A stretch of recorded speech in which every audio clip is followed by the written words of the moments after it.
Bonjour à toutes, bonjour à tous. Alors c'est très impressionnant d'être ici, il y a beaucoup de monde, la salle est noire, je ne vous vois pas tous et toutes, mais je vais mettre en marche mes outils. Hop, c'est parti.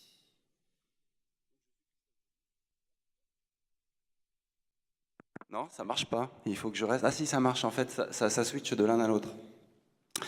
Donc je suis Christophe Joly, directeur des ventes sécurité chez Cisco. Le sujet dont on va parler aujourd'hui, l'industrialisation du hacking et le maintien de la souveraineté, c'est un sujet qu'on a défini il y a quelques mois de ça. Donc on a réfléchi à ce qu'on pourrait dire lors d'un Fig Talk. Et à l'époque, il s'avérait que c'était un sujet d'anticipation. On imaginait des choses incroyables. Par exemple, une élection présidentielle qui puisse être manipulée et des résultats qui puissent être discutés. Mais c'était des choses qui ne pouvaient pas arriver. Depuis, évidemment, les choses ont un peu changé ce sujet d'anticipation devient terriblement d'actualité. Et donc, il a fallu que je change un petit peu ma présentation pour faire parler un petit peu plus de constat peut-être et moins d'anticipation. Ce qu'il faut voir, c'est que la créativité des hackers, l'industrialisation du hacking a déplacé complètement la perception du sujet sécurité. Je pense que 2016 a été une année importante pour ça, notamment parce que d'un sujet qui était technique était quand même assez mal perçu par le public. Un certain nombre de choses cette année ont fait que le sujet est maintenant bien perçu et devient un vrai sujet de société.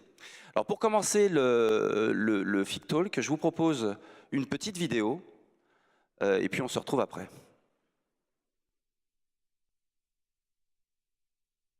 Vidéo. J'ai pas le bouton de la vidéo. Hein. Ah, merveilleux. How did you decide to become a hacker?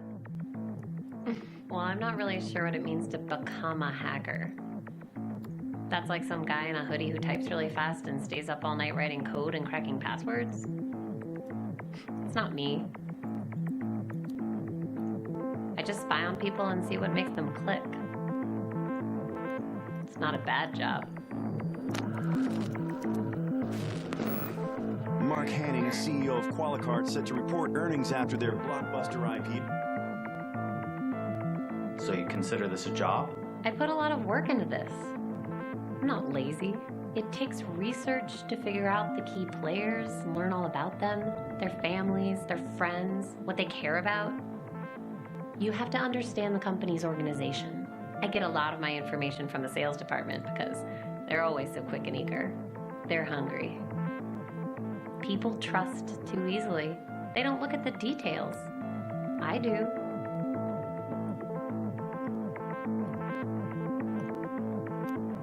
Details matter. That's what I'm good at. It has to look completely believable. It has to look familiar. This is where research is important. It's not some generic piece of spam. It's an email from their boss with their company's signature. It's written in the voice of the boss. It's what he would say if he were writing this. What about the malware itself? How does that work? Somebody else out there already wrote all the code that does the actual attack. I'm just using it in the attachment. My skill is in my ability to get a bunch of people to click on that attachment.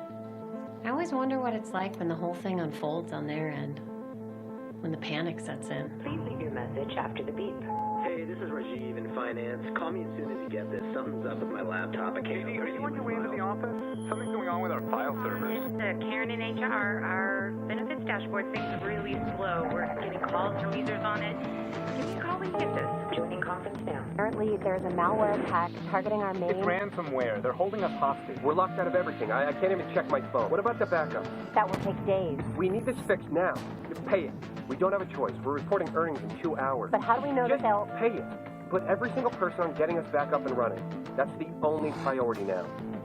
Okay, it's done. I have the decrypt key.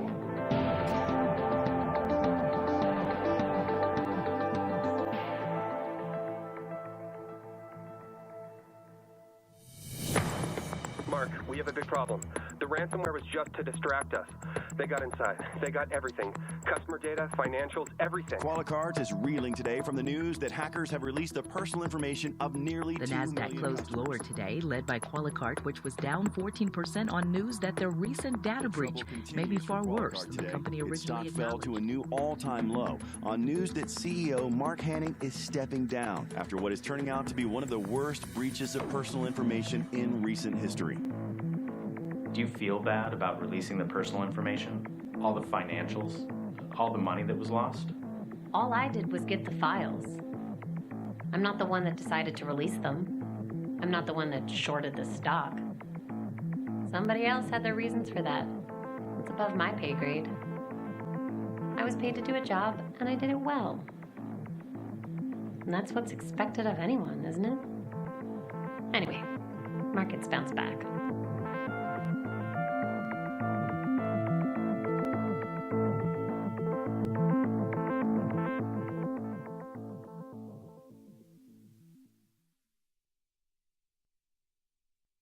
Très impressionnant et tellement réel. C'est pareil, cette vidéo-là qui aurait pu sembler être sortie d'une mauvaise série américaine il y a quelques mois de ça, est tout à fait réelle. Et il y a des cas équivalents qui sont quelques exemples qui peuvent être utilisés pour lui donner sens. Ce qu'il faut voir, c'est qu'on a affaire vraiment à des organisations complexes, à des vrais spécialistes, et que les choses évoluent très très vite à cet endroit-là. Donc les cybermenaces sont, pour moi, probablement une des conséquences du progrès très technique trop rapide que nous vivons depuis quelques années.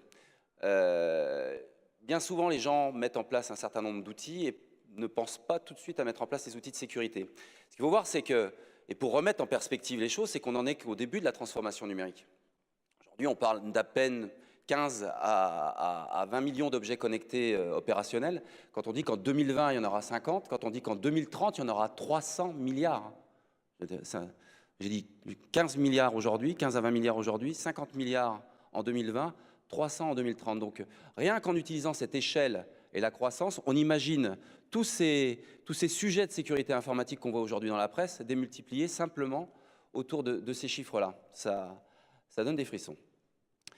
Dans l'année 2016, je vous disais, l'année 2016 est une des années durant laquelle beaucoup de gens ont pris conscience du fait que le sujet n'était de moins en moins technique pour devenir de plus en plus un sujet de société.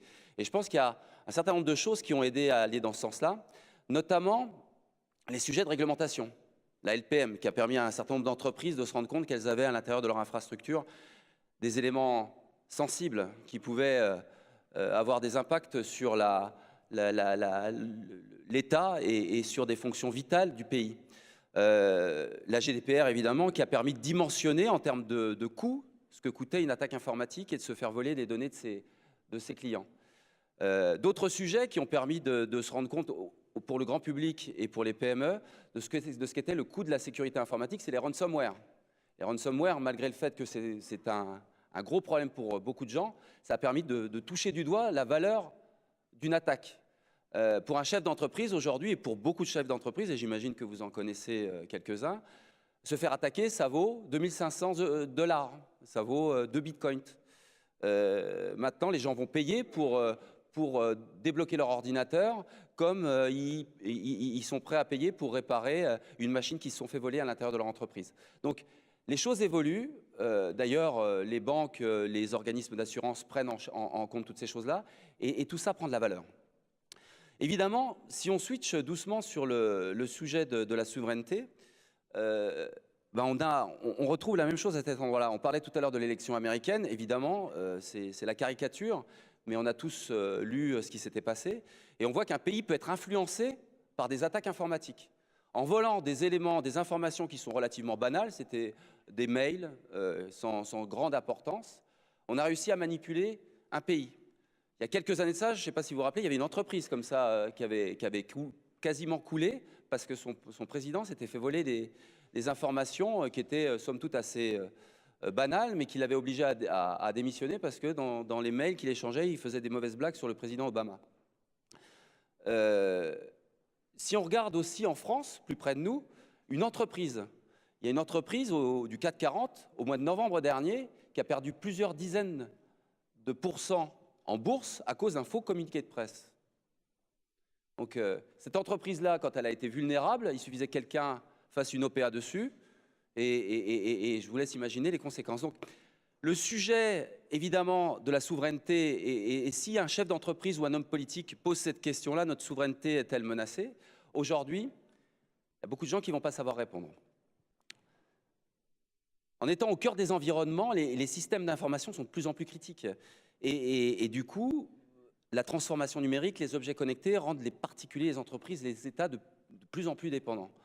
Même les fonctions régaliennes, évidemment, sont touchées. Dans le monde physique matériel, il a fallu des années, des siècles pour réussir à faire quelque chose de stable, de solide, là où dans le monde numérique, ça évolue très très vite. Et c'est là, certainement, que se situe beaucoup la complexité.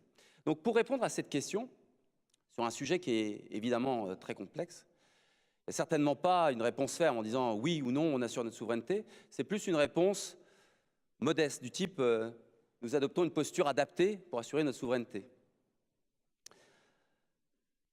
Est-ce qu'une nation, une société au moins, peut dire ça aujourd'hui? J'ai pas switché le... Est-ce qu'une nation, une société peut dire ça aujourd'hui? C'est souvent ça la question. C'est que il reste encore beaucoup de chemin à faire pour être capable de traiter ce sujet de la souveraineté, notamment parce que ça touche beaucoup de choses. Et ça touche au moins deux grands sujets qui sont le sujet technique, être en mesure d'assurer sa sécurité, être en mesure de savoir quand on est attaqué, de pouvoir réagir dans les temps. Et puis ça touche aussi un sujet de politique industrielle. Quand on parle de souveraineté dans le monde de la sécurité des systèmes d'information, on parle aussi renseignement, on parle aussi source d'information. Est-ce que je dispose de la souveraineté suffisante pour pouvoir faire mes choix, pour pouvoir prendre mes décisions sur les sources d'information qui sont à l'origine des attaques que je vois arriver à l'intérieur de mon réseau?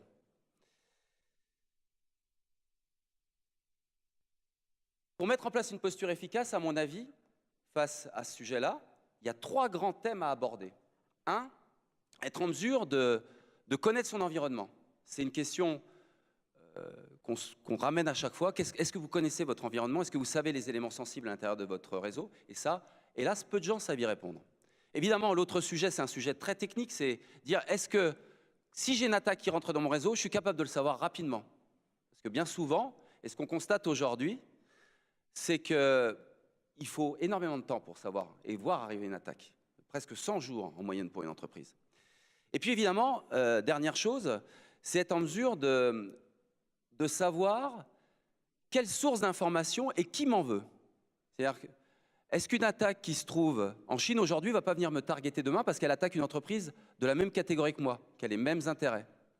Donc tout ça, ces trois éléments-là, si je sais par qui je vais être attaqué, donc si je connais mon attaquant, si je sais me défendre et si je sais ce que j'ai à protéger, j'ai déjà fait un grand pas dans le domaine de la protection et de l'assurance de ma souveraineté. Le sujet de la visibilité. Dans un monde où on parle de 50 milliards d'objets connectés en 2020, dans un monde en pleine évolution, les entreprises bougent très vite ou les États bougent très vite, évidemment, c'est difficile de faire un inventaire tous les matins de ce qu'on a à l'intérieur de son réseau et de connaître toutes les vulnérabilités. Donc, c'est un endroit où probablement il va falloir s'aider d'outils. Il faut que les outils qui sont mis à l'intérieur de l'infrastructure soient capables de comprendre, d'analyser, de trouver les vulnérabilités et pourquoi pas utiliser le réseau pour ça. C'est vrai que le réseau, c'est un point de passage obligé de l'ensemble des éléments. À chaque fois qu'un nouvel équipement s'y connecte, on peut l'utiliser comme élément, source d'information pour avoir cette information et puis, idéalement, connaître la vulnérabilité autour de ça. L'autre chose, je vous disais, c'est d'être en mesure de se protéger.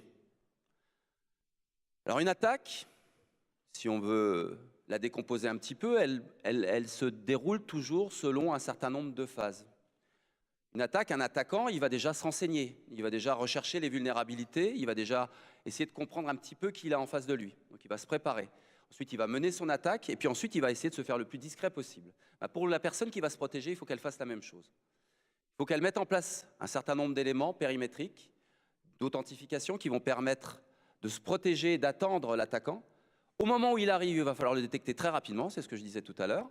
Et puis après, parce qu'on n'est pas capable de faire un 100% de détection avec des outils de détection, sinon on ne serait pas là pour en discuter, il y aura déjà un outil miracle qui serait prêt à arrêter toutes les attaques. Il faut être capable d'avoir une analyse rétrospective, de savoir qu'on a été attaqué. Et quand on sait qu'on a été attaqué, de savoir ce qui a été touché à l'intérieur de l'environnement. Et ça, il faut être capable de le faire sur l'ensemble des vecteurs qui propagent l'attaque.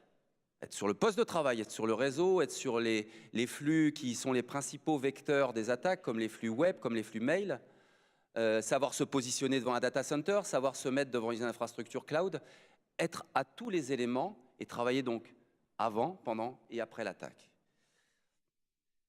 Et puis, dernière chose qui, à mon avis, est l'enjeu de l'avenir.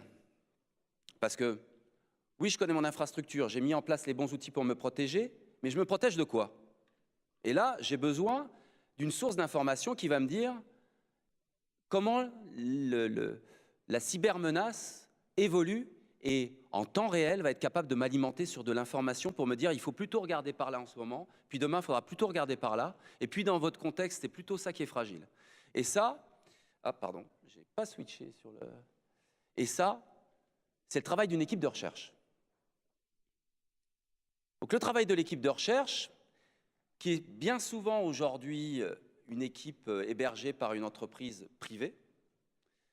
On l'appelle cyber intelligence, on l'appelle cyber renseignement. Il faut, pour que ça ait du sens, que l'équipe ait une masse critique importante. Il faut qu'elle ait une vue internationale. Il faut qu'elle soit capable de couvrir non seulement tous les secteurs du monde, mais aussi tous les secteurs de l'industrie. On a la chance chez Cisco d'avoir une équipe qui s'appelle Talos, qui est composée d'à peu près 600 spécialistes, dont 250 chercheurs, et qui voit, par le fait qu'elle exploite beaucoup des réseaux de ses clients, passer des milliards d'informations tous les jours. Juste pour vous donner une idée de ce que ça représente, tous les jours, on voit passer presque 1,2 million, alors je me trompe dans les millions et les milliards, je vous prie de m'excuser, Krasuki sort de score, 1,2 million de nouveaux malware qui sont, du coup, cette information qu'on récupère peut être mise à la disposition de l'ensemble des outils dont on parlait tout à l'heure.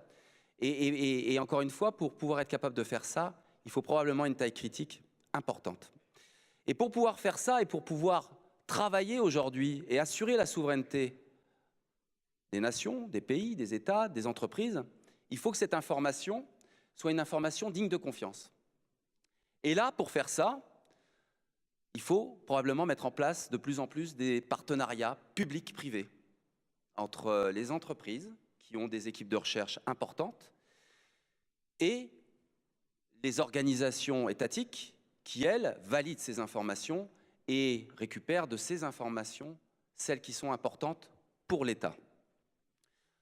Chez Cisco, on a mis en place une organisation qui s'appelle le Trust Office et dont le rôle justement est de faire le lien entre notre société, qui est privée, et l'État français, et de partager cette information et de faire en sorte que cette information issue de nos équipes de recherche puisse être validée, digne de confiance, pour être utilisée et distribuée à toutes les personnes intéressées.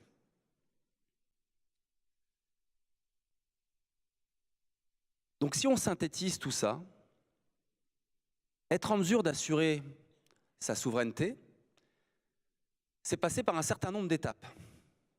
1, savoir ce qu'on a à protéger. Et là, encore une fois, quoi de mieux que le réseau pour, en temps réel, voir comment l'infrastructure évolue. Qu'est-ce qui rentre, qu'est-ce qui sort de cette infrastructure, où sont les vulnérabilités.